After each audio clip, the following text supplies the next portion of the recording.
Fala, Disconnectors, tudo numa boa? Marcelo Scherer na área, espero que esteja tudo bem com vocês. Então, vamos dar início a mais 5 discos que mudaram a minha vida, mais uma edição aí desse quadro aí que tem chamado bastante atenção, vocês têm gostado bastante, o feedback tem sido bem legal, cara. Mas antes da gente iniciarmos esse quadro aí e chamar o convidado, quero convidar vocês aí para entrar no site desconecta.com.br, a plataforma que conecta a comunidade de colecionadores de discos. Passa por lá. Se você tem os discos para vender, coloque-o para vender na plataforma. E também, se você quer adquirir algum item, passa lá, já estamos com vários, beleza? Então é isso, vou chamar então o nosso convidado de hoje, Ricardo Selig.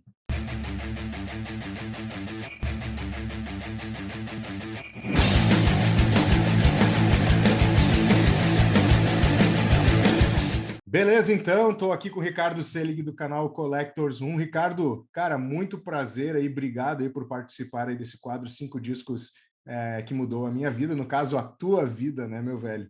Prazerzão aí, seja bem-vindo. Eu que agradeço o convite, Marcelo. Eu gosto muito do teu canal, acompanho o Desconecta já há um bom tempo. Acho que o teu canal tem um conteúdo bastante diferenciado e acaba me inspirando, inclusive, me inspirou a focar mais alguns vídeos da Collectors nessa questão do mercado, que eu acho que tem muito assunto legal para discutir ali. E fico muito feliz de estar participando aqui, falar sobre música e falar sobre as nossas origens, né? É muito legal a gente ter esse tipo de papo. Muito legal, cara. Pô, obrigado aí pelo elogio, a recíproca é a mesma, né? Tu foi um dos canais aí que a gente, ao iniciar o Desconecta, a gente se inspirou justamente por esse papo que tu traz aí, pela paixão pelos discos, né? Que no geral aí o pessoal fala bastante sobre música, mas, né, assim, agora aumentou bastante o número de canal de colecionismo, mas há um ano e pouco atrás já era mais restrito, então foi bem inspirador para nós, assim. Ricardo, quero saber aí de ti, cara, por onde nós começamos nessa jornada aí dos 5 discos que mudaram a minha vida aí? Cara, começamos, eu acho que eu tinha 14 anos, 13, 14, acho que mais para os... uns 13 anos, que o Rock in Rio foi 85, né? Eu ganhei esse álbum antes do Rock in Rio, então eu devia ter 12, sei lá.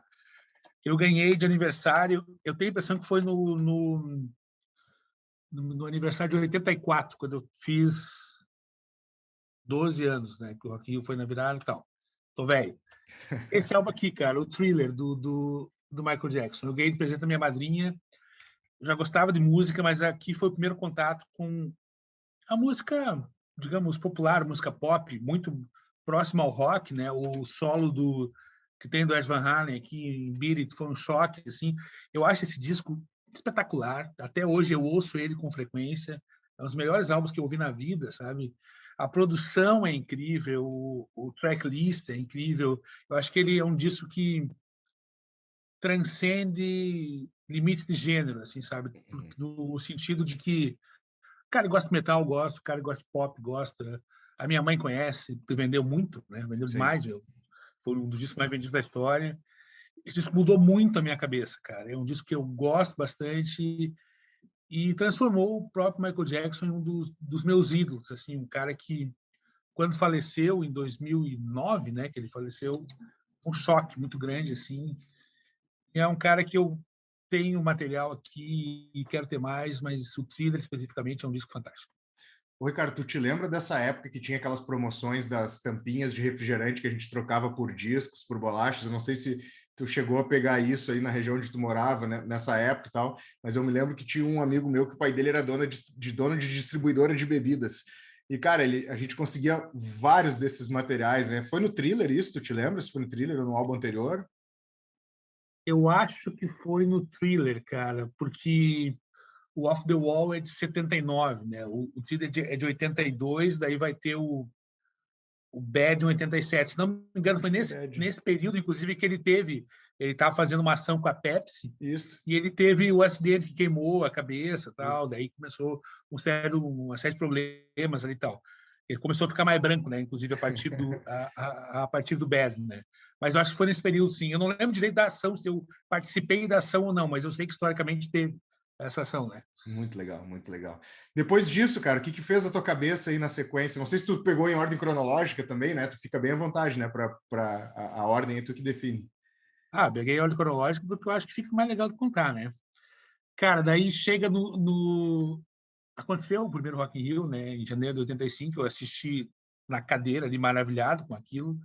Ali o bichinho me pegou de vez, porque fantástico, cara, ver AC/DC, Iron Maiden, Whitesnake, Queen, Scorpions. Scorpions foi uma banda que me marcou muito naquele período, acho que a mais que me marcou naquele período foi os Scorpions, o Ozzy, o Yes. Foi algo Queen, né? Não sei se falei o Queen, mas foi algo incrível. Daí eu não lembro se era em Cosul ou Mesbla, eu acho que nenhuma das duas existe mais. Né? Daí eu comprei com o meu dinheiro meus 2 primeiros álbuns de rock, que foram 2 discos do AC/DC. O For Those About to Rock, que eu não peguei ali, e esse aqui, que é o Jailbreak. Porque eu não peguei o For Those About to Rock, porque naquela época eu ouvi bastante, mas hoje é um disco que eu não revisito muito. Já o Jailbreak, cara, apesar de ser um EP, né? É um EP ali o AC/DC já com o Brian Johnson, mas aqui é um EP que resgata músicas lançadas lá nos álbuns australianos, ainda com o Bon Scott, mas é perfeito. Tem Jailbreak, que tocou muito naquela época, tem Show Business, Soul Stripper, que tem o Angus e o Malcolm solando no início e no final ali, que é sensacional, e o Ain't Gonna Go No Me, que é uma das melhores músicas do AC/DC, na minha opinião, a própria Show Business, a versão de Baby Please Don't Go, cara, isso aqui me arrebentou com a minha cabeça, sabe? Ali eu vi que o rock era o que eu queria, o que eu gostava, e tanto que o AC/DC permanece até hoje como uma das bandas que eu mais curto, eu tenho toda a discografia, então é algo que eu sempre estou ouvindo e começou aqui, no Jailbreak. Sensacional. E o Rock in Rio foi um marco para a época, né? Assim, todo mundo que a gente acaba conversando e viveu aquele momento, aquilo ali explodiu a cabeça da juventude, né? Cara, as pessoas não... acho que falta, às vezes, um pouco de contexto histórico, assim, porque não tinha toda essa fartura de opções que a gente tinha na época, não tinha internet, parece estranho falar, mas não tinha internet, não tinha celular, não lançavam muitos álbuns do Brasil, é claro que alguns saíam, mas não lançavam tanto. O rock, se hoje ainda tem gente com preconceito com o rock, naquela época, aí sim, era coisa de bandido, marginal, vagabundo e tal, mas se mostrou até mercadologicamente, um negócio tão gigantesco e que o Medina conseguiu capitalizar e fazer um evento de alcance mundial, de repercussão mundial, né? Que colocou o Brasil de uma forma definitiva no mercado de shows, né? Acho que o mercado brasileiro fonográfico, musical, de shows, tudo que envolve a música, ele pode ser dividido entre antes e depois do Rock in Rio de 85. Foi um marco ali muito marcante, cara. Então, quem viveu aquela época, mesmo que moleque, né? Eu tinha 12, 13 anos, quem viveu aquela época teve um impacto. Foi muito... Aquilo marcou muito a gente mesmo, assim, profundamente. Sensacional, cara, sensacional. Eu peguei o segundo, né? Eu sou uma geração um pouco mais nova, assim, o que me marcou foi o segundo, acho que foi a vinda do Guns, né? Se não me engano, tinha Foi em Sepultura. 91, o Guns. E teve o Sepultura, não teve nesse mesmo... Ou foi Teve no... o Sepultura, Hollywood Rock, né? O Sepultura lançando o Arise Isso. antes de ter lançado o Arise. Isso é uma versão com capa diferente e tal. Sensacional. Me lembro que eu tenho uma memória muito legal com o Pablo, né, que é o meu sócio e primo aqui, a gente lá na praia pirando no som dos caras, vendo na televisãozinha, não lembro se era na Bandeirantes ou na RBS aqui do Sul, né, que é a Globo, né, mas a gente pirando, assim, depois saiu para a noite, assim, uma loucura, assim, né, como o rock era forte naquele momento, né, pelo menos no segundo, né, no primeiro, como tu falou, foi o marco inicial, que eu acho que aí consolidou mercadologicamente, e depois ele foi avançando aos poucos aí no mercado brasileiro, né. Cara, e como isso marcou a gente, mesmo a gente assistindo isso numa TV de tubo pequenininha, com som mequetrefe, com a imagem não tinha nada de HD, né? E o segundo ainda em 91, que 91 foi um ano espetacular, né? A gente vai pegar os lançamentos de 91, Nevermind, os Use Your Illusion, o Metallica, o Black Album, No More Tears, Arise, o Red Hot com Blood Sugar Sex Magic, R.E.M. com Out of Time, U2 com Actum Baby, o Nirvana com Nevermind. Cara, é tanto disco assim que lançaram naquele ano. E sim, marcou muito, muito, muito, muito. Muito legal, cara. E seguindo aí na jornada, teu terceiro álbum aí que marcou a tua vida. Cara, eu vou falar do Iron Maiden, tá? Não tem como não falar do Iron Maiden. Durante muito tempo eu tive a percepção que meu álbum favorito do Iron Maiden durante muito tempo assim foi o Power Slave, mas analisando e pensando e tal aqui, eu fui me tocar que, na verdade, o álbum que me fez apaixonar pelo Iron Maiden foi esse aqui, o Somewhere in Time. Eu já tinha o Live After Death, tá? Mas esse foi o primeiro que eu acompanhei o lançamento, em 86. E eu lembro nitidamente, o meu pai tinha ele era dentista, ele decidiu largar a profissão, ele montou uma loja de sapato, aí depois aquele lugar acabou não por um pouco tempo assim, ele foi para a profissão de professor, mas aquele lugar ficou lá em casa. E era uma parte separada onde eu guardava os meus discos, que tinha umas estantes assim, que ele guardava sapato, eu enchi de vinil ali, né? Eu lembro que eu ganhei o Summer in Time, eu lembro de eu ouvir a primeira vez o Summer in Time no vinil, e eu percebi que aquilo ali é uma sensação que é difícil replicar, assim, sabe? Uma sensação que a minha cabeça estava encontrando o que eu sempre procurei para ouvir, mas não sabia que era aquilo que eu queria ouvir, mas eu encontrei um som que era exatamente o que eu queria, mas não sabia que aquilo existia, e era uma música atrás da outra, algo tão surpreendente, tão mágico, atrás da outra, sabe? E o Summer in Time, naquele período, hoje ele é tido como um dos melhores álbuns do Maiden, capa fantástica, músicas fantásticas, mas naquele período ele chocou muita gente, porque a banda aqui, muita gente pensa que tem teclado, mas não é, eles usaram guitarras sintetizadas, que eram uma tecnologia da época, muito anos 80, né? Acho que deixa até marcado negativamente, assim, o Judas usou isso também no Turbo, mas isso mexeu muito com a galera do metal, assim, não foi muito bem aceito. Tá muito suave, tem muito teclado que não tinha, né? Tá muito FM que falava, a música tá muito comercial, para tocar na rádio e tal. E na verdade é um disco, se for a gente crescendo, analisando, é um disco que tem muita influência prog, né? Baldes de melodia, o Wade Smith trabalhando de uma maneira sensacional aqui, o Bruce Dickinson cantando de forma incrível. O trabalho de composição é algo os melhores do Maiden, né? Fala-se muito de Alexander the Great, mas tem uma aqui que era a primeira do lado B, mas aqui a quinta música, que é The Loneliness of a Long Distance Runner, que eu acho sensacional. Cara, Cox Summer Time é um disco que, apesar dessa característica de timbres da guitarra e tal, eu acho que ele não envelheceu mal. Eu acho que ele segue atual e segue com o poder assim de alterar vidas, né? Digamos. Sabe que é uma característica desse quadro, assim, é o Maiden, ele não apareceu em todos, mas ele apareceu em uma grande quantidade, né? Eu acho que a galera daquela geração, né, foi muito impactado pelo Iron Maiden. O Iron Maiden foi realmente uma porta de entrada, também acho que conectado com o Rock in Rio, né? Qual é a tua percepção sobre isso? Sim, sim. Cara, imagina, se até hoje o Iron Maiden tem essa magia, imagina quando eles estavam lançando esses discos naquele período. O Rock in Rio, por exemplo, o show do Rock in Rio foi a turnê do Power Slave, que daria o Live After Death. O Iron Maiden tem uma sequência de discos até o sétimo álbum, que é o sucessor aqui do Summertime, que é o Seventh Son of Seventh Son, que é surreal, sabe? Vamos fazer uma analogia, comparando com os 4 primeiros do Metallica e tal, foi um impacto muito grande, sabe? O Iron Maiden, ele redefiniu o heavy metal, sabe? E isso marcou muito a gente naquela geração, pelo Rock in Rio. Outra característica que eu acho que tem nessa geração da minha idade, nossa idade aqui, é o Kiss veio para cá também naquele período, então tem muita gente que tem o Creatures of the Night como um disco que marcou muito.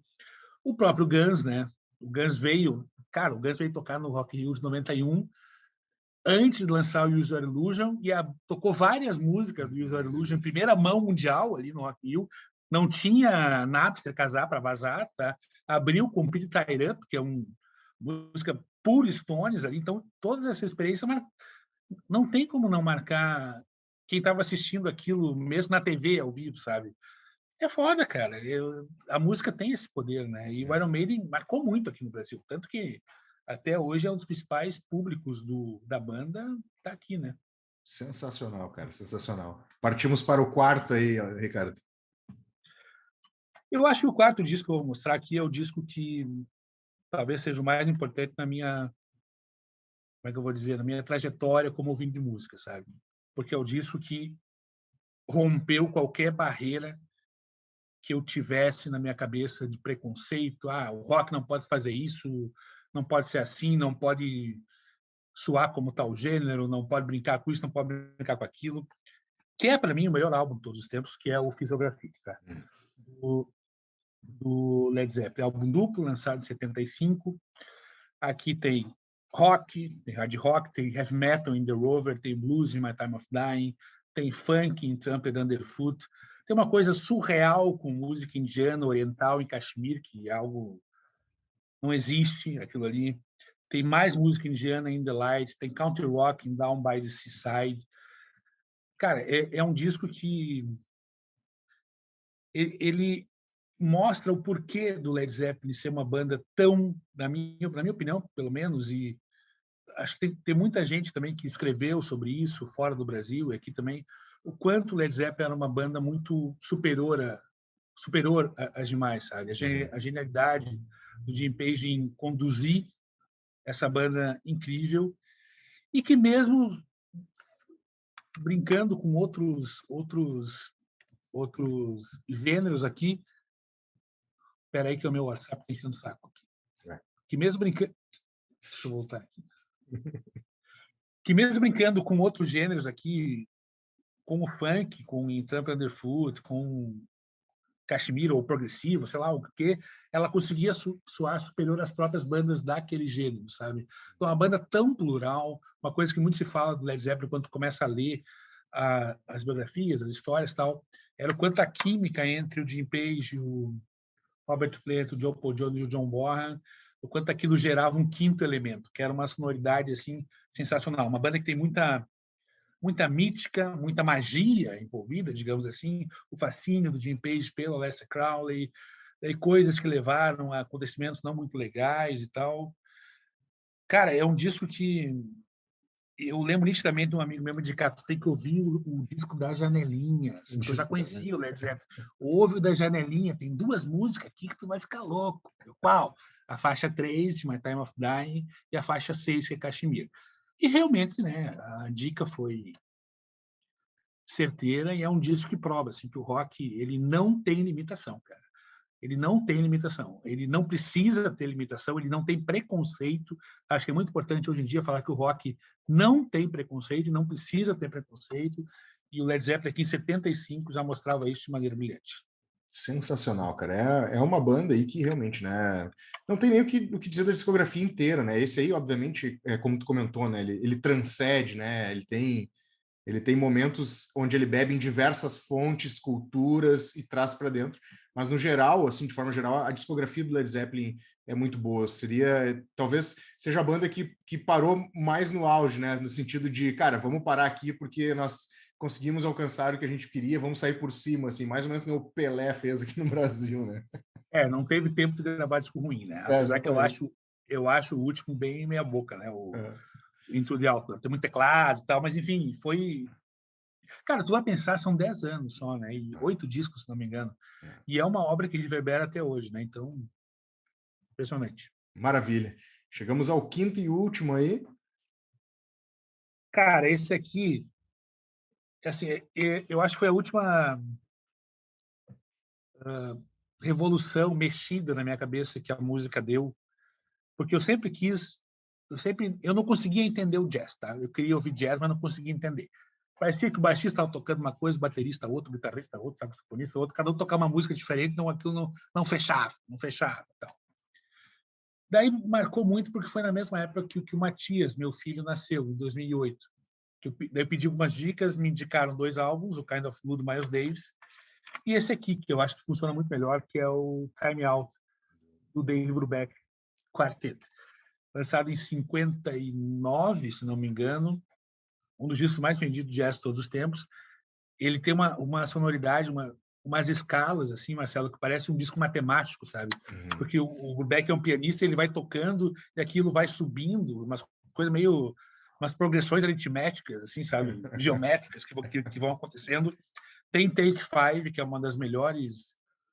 um dos maiores clássicos do jazz, uma das melhores músicas que eu acho que o ser humano já gravou.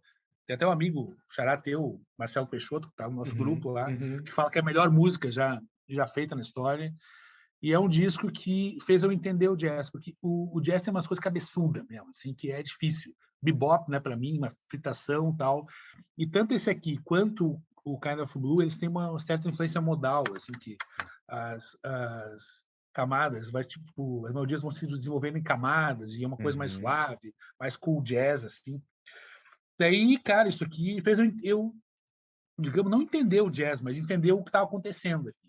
E me abriu portas para eu ir atrás de outras coisas também, tanto do Brubeck, quanto do Miles Davis, quanto do Herbie Hancock, outras coisas de jazz que eu tenho aqui. Não tem uma coleção grande de jazz, mas tem algumas dezenas aqui. Isso me marcou muito um período muito importante na minha vida também, que foi o nascimento do Matias, meu único filho, e que eu estava com a cabeça também mais focado naquilo. Tipo, é uma experiência muito marcante, tanto musical quanto pessoal na vida, sabe? Eu lembro de passear com o Matias no carro, fazendo ele dormir na cadeirinha atrás, ouvindo esse disco aqui, com o piano e as coisas, e ele gostar, ele relaxando, relaxando. Dei para o meu pai depois uma edição desse álbum também. Aí, mais tarde encontrei uma edição tripla que eu tenho também dele. Então, marcou muito para assim a minha experiência musical na vida, sabe? Sensacional, cara. A música tem esse poder, assim, né? A música, principalmente o disco, né? Tu pega algum disco que tu ouviu em um determinado momento e esse está muito relacionado a um renascimento, né? Ao nascimento do teu filho, né? Talvez até um renascimento sonoro, né? Abrir os ouvidos ainda mais, né? E curtir outras músicas. E esse é o grande poder que a música tem, né? E esse quadro é para isso, é para a gente trocar essa ideia, conhecer um pouco da tua jornada. Então, quero te agradecer muito aí pelo teu tempo, cara. E faz um convite aí pro pessoal, né? Acredito que todo mundo conhece o Collectors, mas tá aberto aí. Obrigado, obrigado. É só me acompanhar no canal, na Collectors 1. Tem também o Instagram, tem o site. E aqui a gente fala... Tem muito material de rock e heavy metal, mas não é só isso, entendeu? A minha coleção, ela não é só isso, e o conteúdo do canal também vai além desses gêneros. Tem algumas coisas de quadrinho enfiado no meio, umas coisas de literatura, e é muito, muito legal e inspirador compartilhar a paixão pela música, sabe? Leva a gente a conhecer pessoas do Brasil inteiro, me levou a conhecer pessoas do Brasil inteiro, abriu portas, pessoas como você, por exemplo, a gente não se encontrou pessoalmente ainda, mas já troca ideia faz tanto tempo, e pessoas que agregam e vão mostrando os nossos acertos, vão identificando nossos erros, dando conselho para a gente sempre melhorando e evoluindo não só nessa parte de produzir conteúdo, mas na própria relação com a vida, né? Eu acho que a música é um elemento poderoso, cara, que nos aproxima profundamente quem gosta de música, faz com que uma pessoa se identifique com a outra, facilite, facilita às vezes até o trabalho pessoal. Tu tem um cara na tua equipe que curte um tipo de som, aquilo te dá uma ligação meio automática. Então ela tem um poder tão grande que eu espero que nunca acabe, tá? Porque é uma forma de arte tão pessoal, né? Isso que tu falou, marcou a tua vida por causa do nascimento do teu filho, ou tu conheceu tua esposa, ou terminou com uma namorada, daquilo tem um significado para ti, não tem para mim, mas para mim outra coisa marcou e tal. Então é uma arte que é a única arte, eu acho, que proporciona essas interpretações tão pessoais e tão profundas, sabe? Porque a música, ela é realmente algo incrível. A gente tem filho pequeno e a gente vê no dia a dia assim o quanto que a música impacta a vida desde pequenininho, né? Então, mais conversar contigo. Sensacional. Era isso então, pessoal. Lembrando aí que os 5 discos que mudaram a minha vida vão ao ar todas as quintas-feiras às 19 horas, e também quem quiser curtir no Spotify, a gente está por lá também, já tem a Desconecta por lá, já estão todas as edições, e essa aqui também estará um dia após a quinta-feira aí. Vai dar uma caminhadinha no fim de semana, né? Vai curtir um sol, vai lavar uma louça, já põe o Spotify e vai curtindo, né?